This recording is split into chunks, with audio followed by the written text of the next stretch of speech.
Hello, everybody. Welcome to the Buckeye Weekly Podcast. I'm Tony Gerdeman here, as always, with Tom Orr. Tom, how's it going?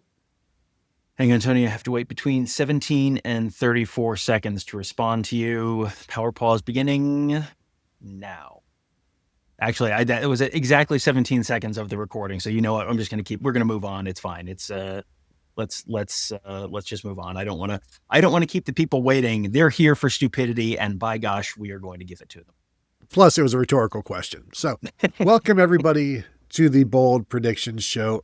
Tom, I did not even go back and look to see who won last week. I'm going to assume I don't know that anyone got anything, because it was kind of it was a kind of game where it was like, well, Ohio State's going to be able to do all sorts of stuff. And then they sure could have. Did they? Not so much. Yeah, I believe I did win. Ohio State would outgain by 5 yards per play. That probably happened. That did not happen. And then I don't see anything that you did. So I guess we tied. Congratulations on your best win of the year, as you know. Tom, me being the magnanimous person that I am, I will let you go first. Before we begin, I'd like to know what you think magnanimous means, because that feels like something you saw on a Word of the Day calendar a while ago. No. And I'm not sure you're applying it correctly here. No, I am. That is me. And we all know what it means. Tom, go ahead. You're thinking of magnetic. That's a different thing. All right. So first one, Tony, I'm expecting a continued diversity in the Ohio State run game and some success in the Ohio State run game this week. However, Tony, it is extremely bold of me to predict that 3 different Buckeyes will go over 34 yards rushing and 4 Buckeyes total will go over 17 yards rushing. Okay. 4 Buckeyes over 17. 3. And are we talking running backs or Buckeyes? I said Buckeyes. Okay. So, how many times has this happened? I don't think it has happened much, because there are most. I don't think it's happened much either. I don't think I tried to kind of look, and it was, you've had, the big games for James Peoples and CJ Donaldson in terms of a lot of carries. Early like the Texas game, they had a lot of carries. Bo Jackson didn't play in that game. Mm-hmm. So, I'm looking at the wrong year. I'm going to allow this. Yes. I don't think it's happened, just because it's very hard to get 4 guys that many carries is my point. Now, you've probably got a decent shot of maybe Brandon Ennis being one of those, or on the nice 18-yard end around jet sweep touchdown run by Jeremiah Smith being one of those. So it's kind of a cheap and cheating kind of bold prediction, but that has become the norm. We will allow it still, though. As we just proved by a week where neither of us got anything right, we have become way too lax in allowing way too much here. That's been the problem this year. Let's stick with the running game, Tom, because my first bold prediction is that Ohio State will have 2 rushes of at least 30 yards. And you're probably going to say, boy, that doesn't seem like many. And while 2 is not a large number, Ohio State has only has 4 30-yard rushes this season. UCLA has only allowed 3. So this feels like a 1.5. But as we know, we round down in this show. And I will go ahead and just take this one for 1 point. I just want to point out that Tony really does think that 1.5 rounds down to 1. Don't say anything. Don't tell him. It's okay. It's fine.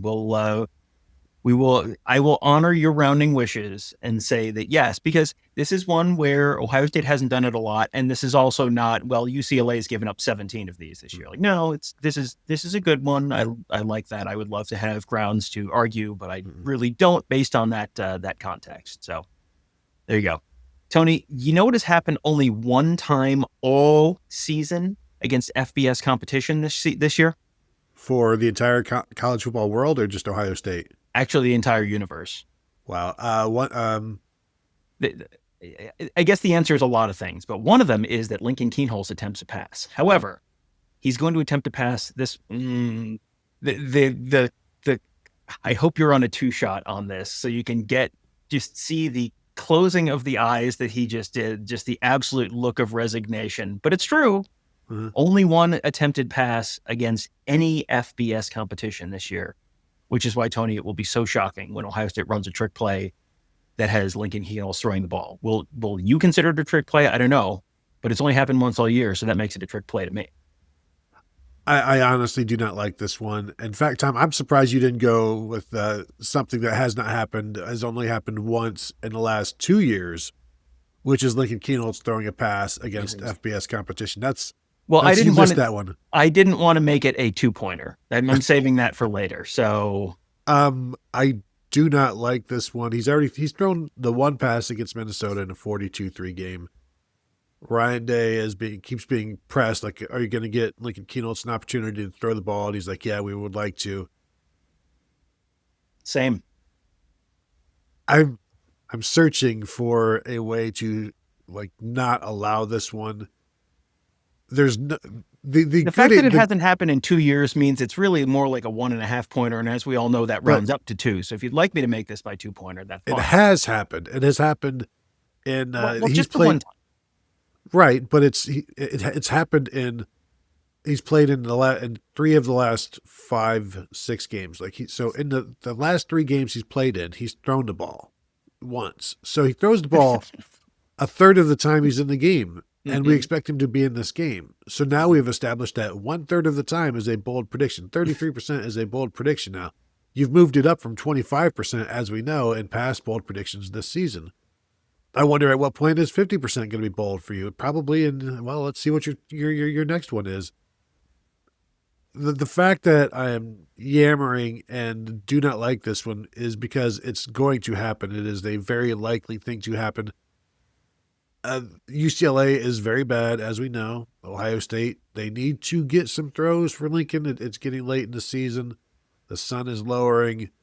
I'm going to accept this one. I just go ahead and put that 1 point in. Go ahead and ink that one. That is a 1-pointer that Tom has will come to fruition. Lincoln Keinholz throws a pass. However, Tom, I don't think there's a however on this unless you want to make this more than 1 point. It can't happen in the fourth quarter. No, that's absolutely not the case. It can't happen in the second quarter. No. I think you already agree. If you'd like to pick a 4-minute span of the game, not in the fourth quarter. Okay, I'll tell you what, you can pick a 4-minute span anytime in the first half, and which will take away what could be a absolutely hilarious Lincoln Keinholz goal line touchdown pass. Yes. Which is why you have to allow this. I will take for spite reasons. Believe me, regardless of whether you're on the giving or the receiving end of the spite, you have to allow it. Yes. All right. Let's go from the 13-minute mark to the 9-minute mark of the second let's go from the 10-minute mark to the 6-minute mark of the second quarter. I love how really scientific, you really tried to make this, because I could see you running the numbers right now. Well, if they get the snap, and you compute UCLA's expected yards per play, and it's got to be like the third or fourth, and time per third or fourth possession is maybe the time you would do that, and probably the fourth possession more likely. So okay, we'll allow that one. Tom, since you're able to do something that has already happened once this season, I am also going to do something that has only happened once this season, but in many more opportunities. Jeremiah Smith, and the reason this is a number for you, he's 138 yards shy of 1,000 receiving yards, right? He had 137 yards receiving last week, which was the second most he's had this season. Mm-hmm. So I am saying Jeremiah Smith, 138 yards receiving, which will now again be his second most this season. And it hits him right at 1,000 yards. Well, one more than last week. That is bold. Second most of the season. Mm-hmm. Mm-hmm. One more than last week, you say. Yeah. Boy, all right. Hey, you didn't have Lincoln Keinholz throwing any more than he's previously thrown. You just had him throwing as many. Last week, I'm having him throw one more than last week. So therefore, one more than the whole season. So what if he throws 2? Then I get 2 points. That we established this. No? All right. So yes, but do I want to exclude a reception of exactly 34 yards. I do want to do that. Will you accept it? Almost certainly, because you're a man of not honor, but like honor adjacency. You're next to me, so Yeah. I'm hoping like some of it is picked up by osmosis. Honor adjacent would be obligation. 17 yards. We can exclude one 17-yarder. All right, that's fine. I thought for sure you were going to say, no, make it a bigger number, but that's fine. If you would ever exclude a 17-yarder, I think you're more likely to have a 17-yarder than a set 34-yarder in terms of an exact number, but that's fine. I see an air gap between your finger and the checker. So you have done it. 17-yard. First 17-yard, not every. First 17-yarder is excluded. And I just think you can overcome a loss of 17 yards. It's harder to overcome the loss of the 34-yarder. All right. Fair enough. All right. Tony, we for years have talked about 220. It has been my white whale for years. I have made my peace with the fact that is just never going to happen. Right. However, Tony, there is something that they have not done at all this season against power conference teams that they will do on Saturday. 170-340. Tony, we're trying something new. We're going to keep things fresh. 170-340. 170 yards rushing for the Buckeyes, 340 yards passing for the Buckeyes. They did it against, at least against Grambling. They may have done it against Ohio as well, but they have not done it against a power conference school this year. Well, let's see. 170-340.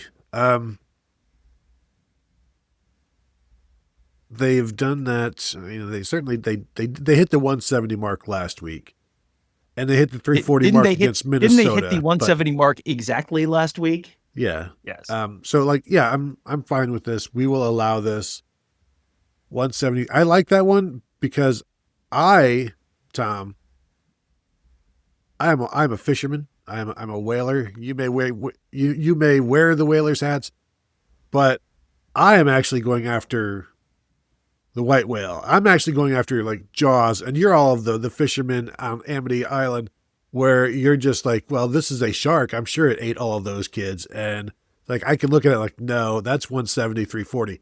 Me, I'm going 220 as a one-pointer. So spicy. I think you're going 170-340. I'm going 220, and frankly, boy, this feels like it should be 2 or 3 points based on everything. But I've got some better. I've got some good 2s and 3s. I think if they're going to do it this year, this would be the game. Yeah, I think that this is the game where they would do it. It really, it's just a question of how much are they going to want to do in terms of run pass mix. I'm kind of hedging my bets here a little bit with the 3 guys with 34 and 1 with 17. It feels like they certainly could do this if they really wanted to. UCLA's defense is not particularly great in any area, but they're also not completely terrible in any area. This is not like they have the worst pass defense in the nation or anything like that. So this really just comes down to what is Ohio State going to want to do, because they could challenge either one of these. They very well might not hit either one, but they could challenge either one of these, and it's just a matter of what's their approach going to be to this game. And so that to me makes this a really potentially really annoying and frustrating thing for whoever doesn't get it if the other person does it. So yeah, 100%. We need to do this, and we need to be tracking this closely throughout the game. Yours is more likely just because the 170 is more likely than the 220. Certainly the 220 passing is more likely than the 340, but the 340 is not exactly unlikely. It's not unlikely, but it's, I don't think either one of these is anywhere close to 50-50 to hitting, just because they haven't done either one of these against a power conference team this year. So I would be fine with either one of these. So would you? Well, yes. You'd be fine with me winning this one? Well, it would be nice it'd be nice to let you have one at some point. That's, I think, Tony, we're coming up on the holidays. It's a time for giving, for those, being kind to those of a lesser station, Tony. That's what this is really all about. All right. So I'm going to do, Tony, 17, 34. We've well established these two numbers added together equals 51, Tony. That's why Ohio State is going to outgain UCLA by 5.1 yards per play or more. Once again, they have only done that once all year versus power conference teams. Tony, without looking, which game did they do that in? It's not the one that you think. In a Big Ten game, or I guess you say yes, that's a Big Ten game? In a power conference game, but I will give you the hint that they didn't do it against Texas. Okay, that's what I thought. Was it Penn State? It was Penn State. Yeah. That's one that, boy, we watched that Indiana Penn State game and I was thinking, boy, it felt like Ohio State was really just kind of like doing whatever they wanted against Penn State and really dominated that game. And the score didn't really reflect it. And you went back and looked, it was like, oh, that's the worst they've whomped anyone all season in terms of yards per play. So they have gotten close. They had one other that was, I think, 5 yards per play. Minnesota. Yeah. And again, that was Minnesota. They whomped Minnesota and they still didn't hit this mark. I mean, even like they were only like a couple yards above Purdue.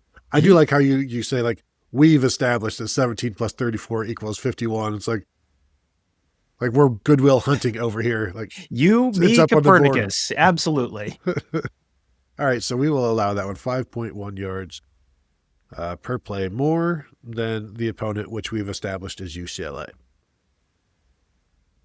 In your opinion. Here's one that has not happened this season. This one, is, you might think, boy, this sure seems simple, but it has never happened this season. Arvell Reese and Sonny Styles will combine for 2 sacks in this game. Really? That hasn't happened?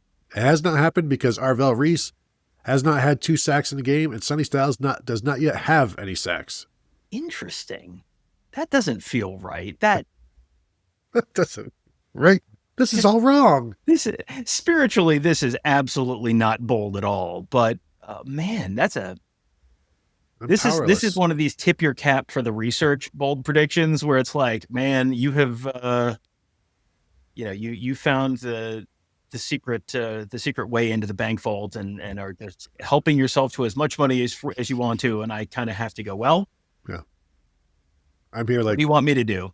I give you the FBI.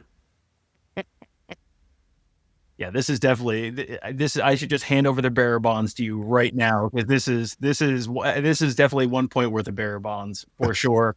Yeah, man, so good. I tip my cap to you, sir. This is. You want to know the best part is that you've already allowed me to have this one. Originally, I just wrote this as Arvell Reese has 2 sacks, and then I'm like, well, I'll just throw a free app on that. Yeah, that's great. I have no words, only emotions on that one. All right. So my last one, this might be the most random one that I've had all season. David Adolph has a catch. He has only one this season. He's someone who Ryan Day brought up in the press conference. He didn't bring up in the press conference in like an amazing context this week, but it was just a name that he brought up. And he's someone that we've seen playing a little bit more situationally. And it's just, they will sometimes like to, get the, hey, throw Mitch Rossi a touchdown against Rutgers kind of play where, hey, you've been doing great work all season in a really thankless role. We're gonna get you, we're gonna get you a cookie at some point, and this feels like a game where they might try and get him a cookie.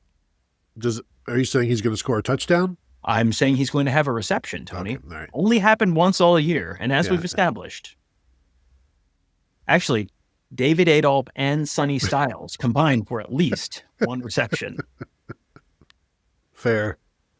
Make sure you put that in because if you see Sonny Styles coming in the goal line, you are going to lose your mind. I will. Now you say David Adolph has, a catch, like he's had 2 in the last 2 years. So let's calm down. I'm going to have to ask for a 17 or 34 yard Knicks. You can choose. I mean, I think we're going to, I know what you should do. Yeah, I should tell you, it should tell you where to go and it's not the 34 yard line, but, Yeah. All right. I will allow the 34-yard exclusion here. However, if he has another catch that is not a 34-yarder, that still then counts. But all 34-yard catches do not count. All 34-yard catches do not count. However, if he has multiple non-34-yard catches, I get 2 points. No. My final one-pointer. No, yeah, okay, I have one final one-pointer. And this is something that has never happened since the Earth is cooled. Well, that's not true. It happens constantly. Again, this is one of those. It has not happened this year for anybody or previous years for anybody that it would happen for this year. Somebody gets their first career interception.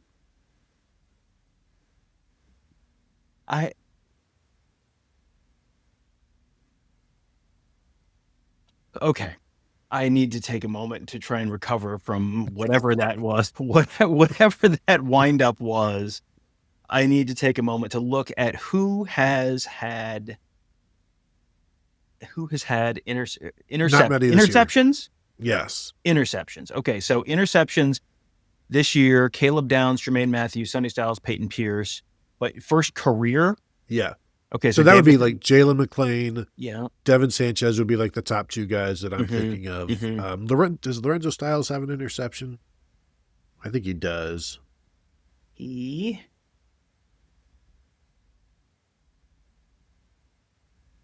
does not. So I mean, no. Well, hang on, I'm in the wrong section. No, he does not. He does not. No.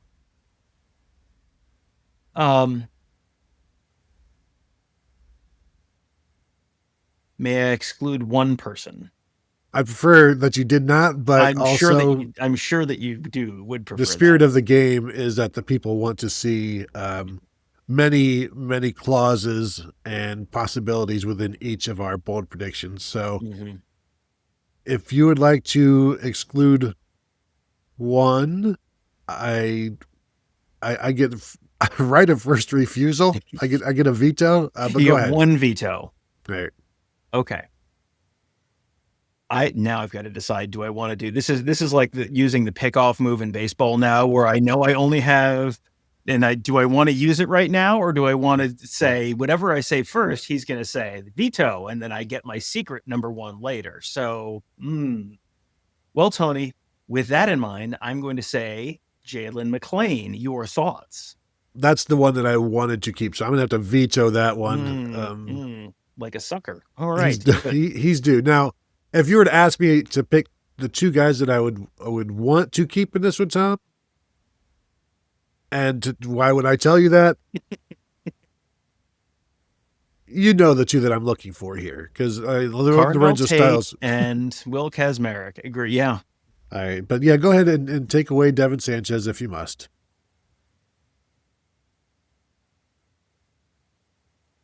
Don't forget about Fahim Delane and Leroy Roker. I think I'm going to go with Lorenzo Styles Jr. here, because I think he's going to probably play more snaps than Devin Sanchez. And he's probably going to be middle of the field a little more than Devin Sanchez, who's going to be more of an outside corner. So you may get a little bit of a deflection. So I will exclude Lorenzo Styles Jr.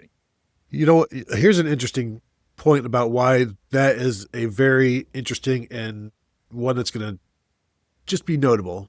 Because he may be playing against his former Notre Dame teammate Enrico Flores, who is now a UCLA receiver. So they were same receiver. I don't think they were in the same receiver class, but they were in the same receiver room, and now they may be matched up. So that will be something interesting to watch out as everybody roots for now Lorenzo Styles to not have an interception. All right. So my next one is actually very similar to yours, and I had written in exclusions already into this to increase the boldness. Do you know how many times Ohio State has had 2 interceptions in a game this season? Once? Nonce. Not a once. So when I tell you they're going to have 2 this week, but also that you can pick any 2 players to exclude for 2 points, Tony, any 2 players of your choosing. You can pick Lincoln Keinholz. You can pick, anyone you want to pick. Well, here, and something that you should know, Tom, that you may not, is that UCLA has thrown 2 interceptions in two of their last 3 games. They did it against Maryland. They did it against Indiana.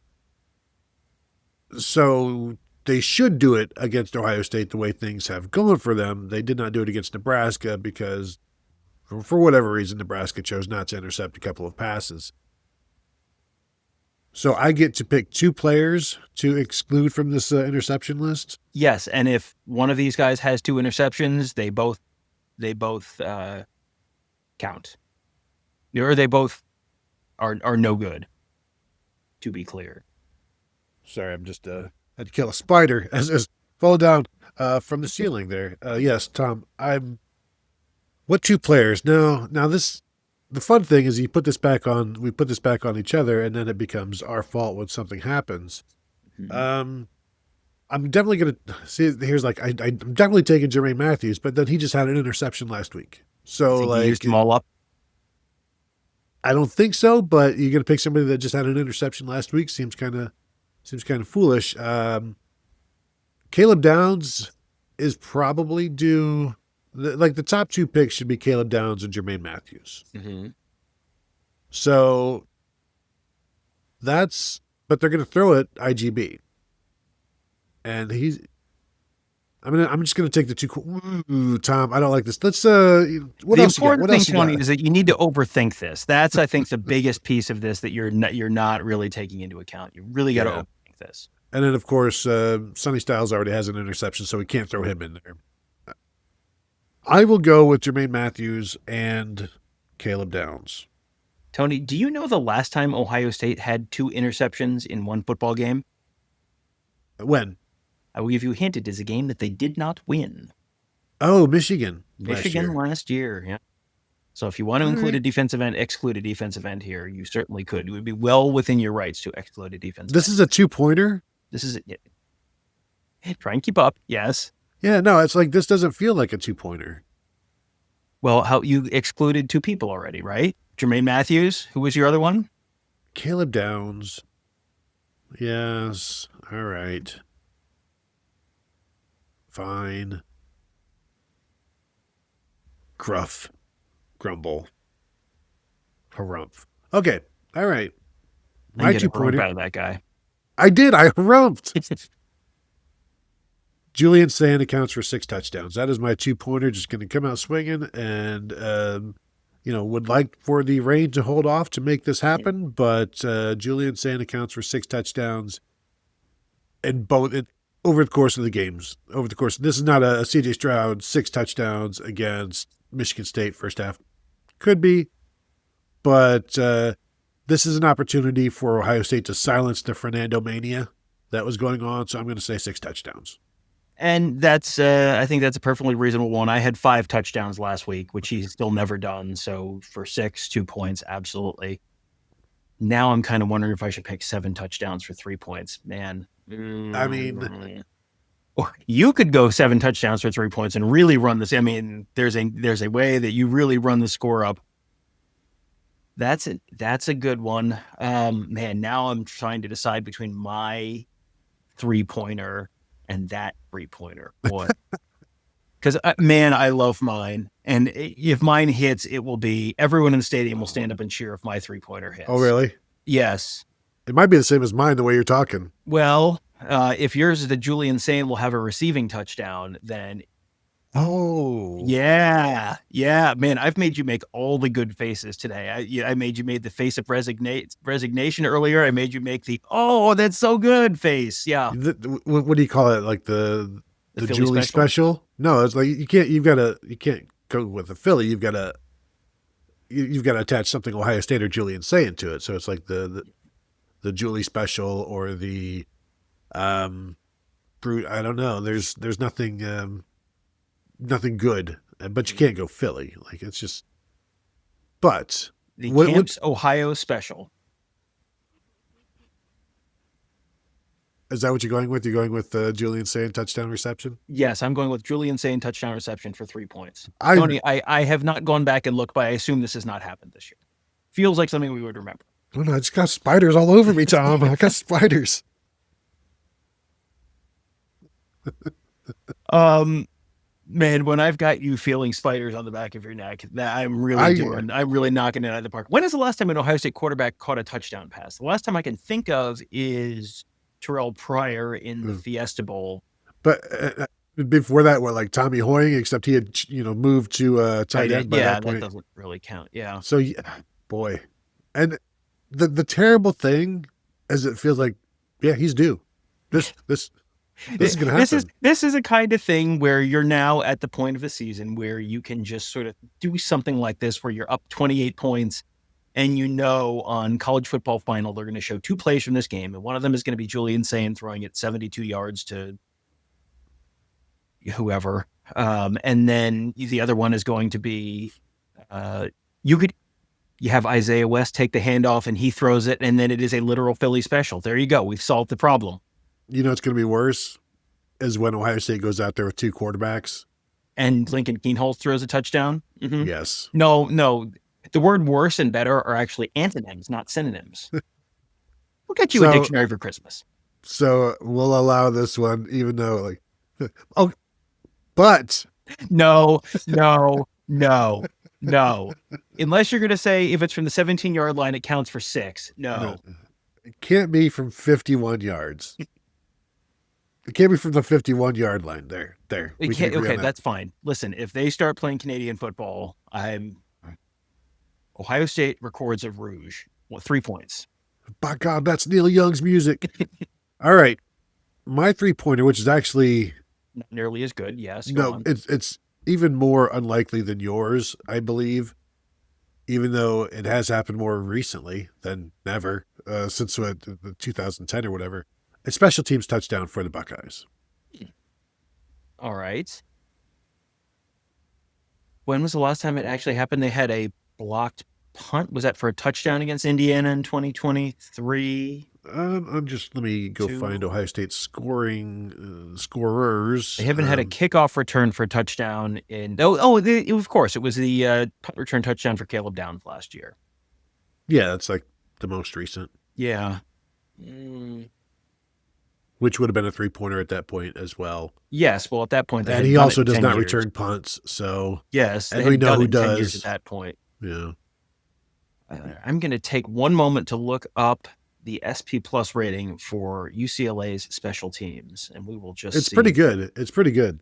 Yeah, no, that was last week that Purdue was 20th. Let me just pull this up real quick and just sure. Take your time. Sanity check this. Yeah, by all means. Let's sneak in another commercial break while I'm scrolling down. Yeah, I don't even remember the last punt block touchdown. They are 73rd in the nation in special teams. Midway point. Between such luminaries as Michigan State and Louisiana Tech. So, boy, the real creme de la creme. Boy, where's Ohio State in that? You know what really hurts my soul, Tony? You know who's 76th in the nation in special teams? Ohio University. Virginia Tech. Man. It's not right.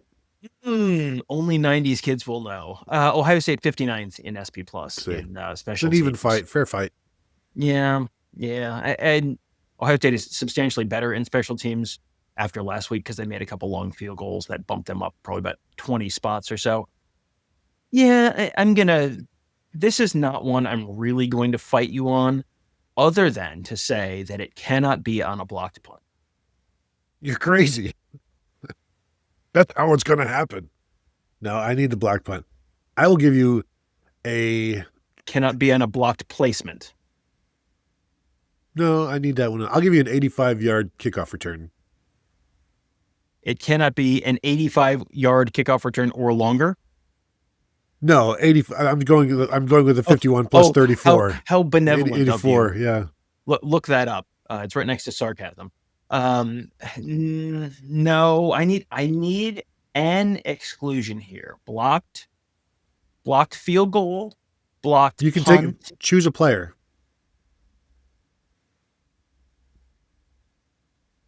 I mean, Brandon Innes would be like, now it just becomes defense, but it'd have to be like Brandon Innes. But I would get to keep the punt return, so it's like so you'd like to give up you'd like to take the one thing that they've done. But he hasn't. Okay, so I will either exclude Brandon Innes entirely, or you can exclude punt returns, or you can exclude block punts, or you can exclude block placements. You have 4 choices. You must exclude one of them. I will exclude kickoff return touchdowns. No one said that. No one said that.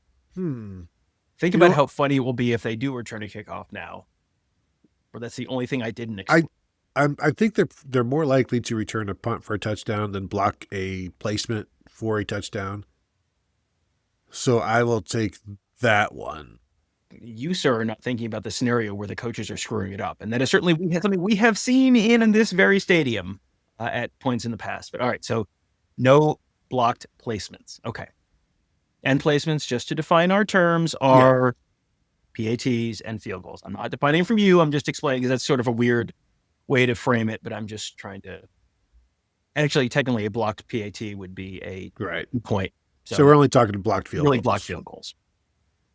Hopefully they just go to the drop kick throughout the rest of the game.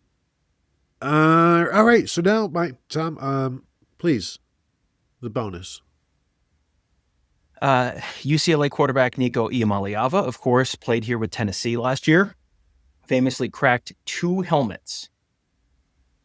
Nico Iamaleava will crack no more than 2 helmets in this game. Okay.